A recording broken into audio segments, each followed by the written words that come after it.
নমস্কার বন্ধুরা, আপনারা কুমড়ো ফুলের অনেক রকম রেসিপি খেয়েছেন। আজকে আমি একদম একটা নতুন ধরনের রেসিপি আপনাদের সঙ্গে শেয়ার করব, যেটা দেখতে খেতে অসাধারণ। পুরো ভিডিওটা দেখবেন, একটুও না টেনে। আশা করি ভিডিওটা আপনাদের সবার খুব ভালো লাগবে। কুমড়ো ফুল নিয়েছি আমি এক ঝুড়ি। এই কুমড়ো ফুলগুলোকে আমি কেটে পরিষ্কার করে নিচ্ছি। দেখুন কিভাবে পরিষ্কার করছি। দেখুন কুমড়ো ফুলের ভেতরের অংশটা বাদ দিয়ে দিয়েছি, আর পেছনের অংশটাকেও বাদ দিয়ে দিতে হবে। এবার এগুলোকে ভালো করে আমি ধুয়ে পরিষ্কার করে নেব।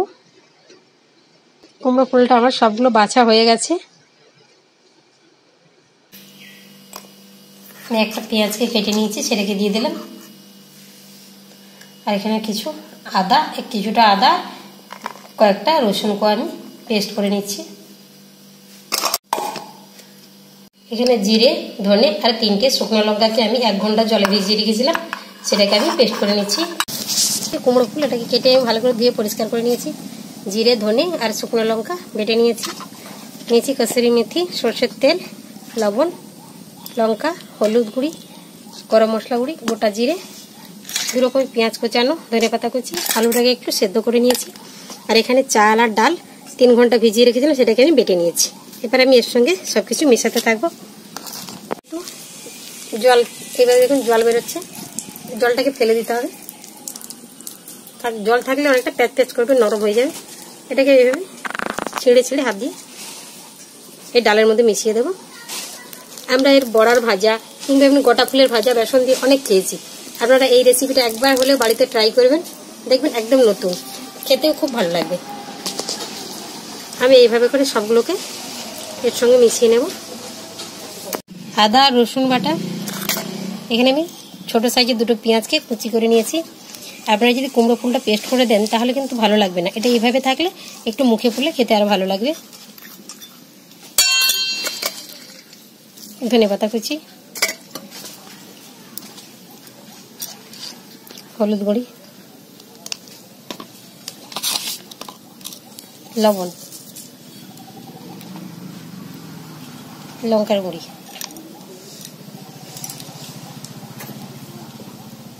বেটে রাখা জিরে আর ধনেটা একটু দিয়ে দেবো। আপনারা চাইলে এখানে কাঁচা লঙ্কা কুচিও দিতে পারেন। এগুলোকে ভালো করে মাখিয়ে নেব।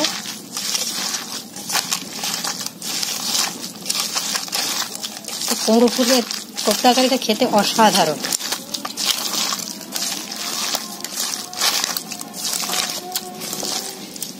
এটাকে এভাবে একটু ভালো করে মাখিয়ে নিতে হয়। কড়াইটা আমি বসিয়ে দিয়েছি, কড়াইটা গরম হয়ে গেছে, দিয়ে দিয়েছি সরষের তেল।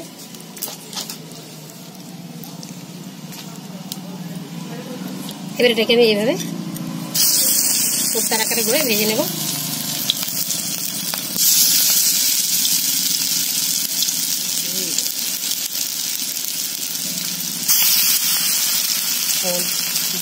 এক মিনিট হয়ে গেছে, এটাকে আমি তুলতে দিচ্ছি। এভাবে করে আমি বাকিগুলোকেও ভেজে নেব। এইভাবে লাল লাল করে সবগুলোকে আমি ভেজে তুলে নেবো। এটা আমার ভাজা হয়ে গেছে, এটাকে তুলে নিচ্ছি। এটা কিন্তু এমনিও খাওয়া যাবে, এটা ঝোল না করলেও সুন্দর খাওয়া যাবে। দেখুন কত সুন্দর হয়েছে। তেল দিয়ে দিলাম, একটু শুকনো লঙ্কা, তেজপাতা আর একটু গোটা জিরে।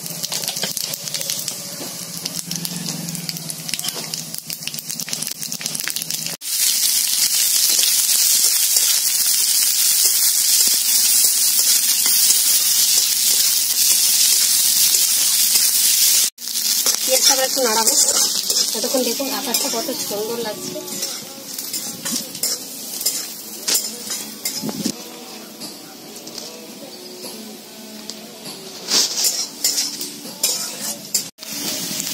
পেঁয়াজটা আমার ভাজা হয়ে গেছে। এখানে আমি পেঁয়াজ, আদা, রসুন একসঙ্গে বেটে রেখেছিলাম, সেটা দিয়ে দিচ্ছি।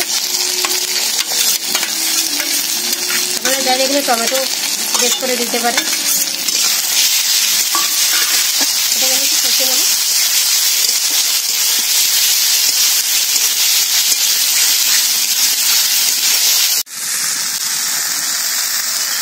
দিচ্ছি আমি হলুদ গুঁড়ি,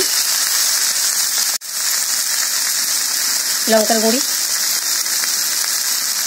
লঙ্কার গুঁড়িটা কম দিলাম, সেখানে শুকনো লঙ্কা 3টে দেওয়া আছে। ঝালটা আপনারা আপনাদের পছন্দ মতো দেবেন, এখানে কাঁচা লঙ্কা চাইলেও আপনারা দিতে পারেন।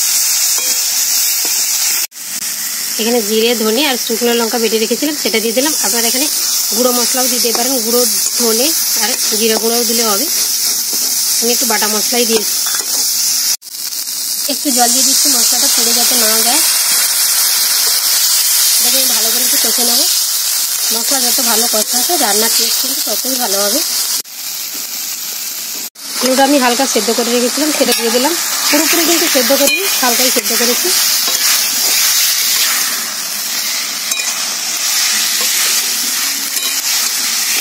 আলুটাকে দিয়ে আমি ভালো করে একটু কষে নেব। আপনারা চাইলে আলুটা নাও দিতে পারেন, আলুটা দিয়ে করলে কিন্তু খেতে বেশি ভালো লাগে। দিয়ে দিচ্ছি জল।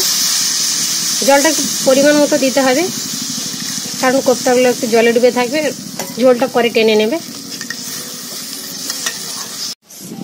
দিচ্ছি আমি লবণ। লবণটা কোপ্তায় দেওয়া আছে আর আলুতে দেওয়া আছে, সেই জন্য লবণটা অল্পই দিতে হবে।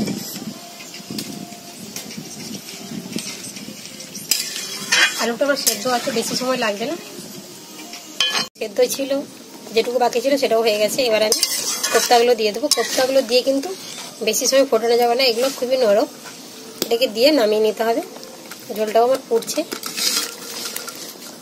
এর একটু জল বেশি দিতে হবে, ঝোলটা কিন্তু একটু করে কোপ্তাগুলো সব টেনে নেবে, তখন ঝোলটা শুকিয়ে যাবে। কোপ্তাগুলো দিয়ে আমি 3 থেকে 4 মিনিট ফোটাবো, বেশি সময় ফোটাবো না। রান্নাটা আমার হয়ে গেছে। আমি গরম মশলা আর উপর থেকে একটু কসুরি মেথি ছড়িয়ে দিলাম। আপনারা চাইলে এখানে ঘিও দিতে পারেন। দেখে আমি নামিয়ে নিচ্ছি। ধনে পাতা কুচি।